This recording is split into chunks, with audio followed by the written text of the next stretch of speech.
تورا سوریه مافی مروان آمارا خویا سال 2017 درباری هجمار قربانیان سیویل سوریه بلاف کرد.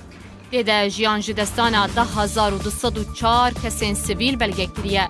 لگور آمارا تورا سوریه جده 10,204 کسین سیویل کبونه قربانی 2,298 زاروک و 1,536 جنن.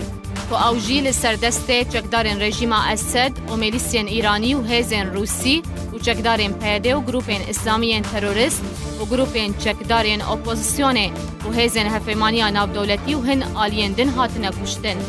لگوری و آماره هجمارا گشتی قربانیان کده 1,204 کسن 4,148 کس سردست رژیم اسد و میلیسین ایرانی بونه قربانی.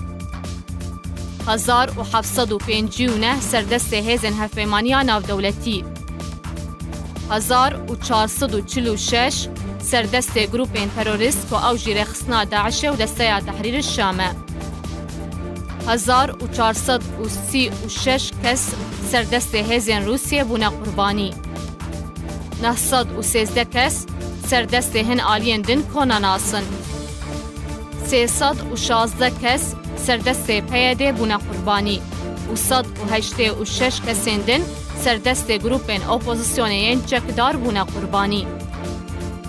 جده 1,204 کسین سیویل کبونه قربانی 2,298 زاروکن جوانجی 754 سردست رژیم اسد و میلیسین ایرانی بونه قربانی 521 زاروک سردست هفمانی ناو دولتی بونه قربانی 439 سردست هیزن روسیه 283 سردست داعش و دسته تحریر الشام 198 زاروکندن سردست آلیندن بونه قربانی و 58 زاروک سردست پیاده بونه قربانی 45 سردست گروپین چکدارین اپوزیسیون سوریه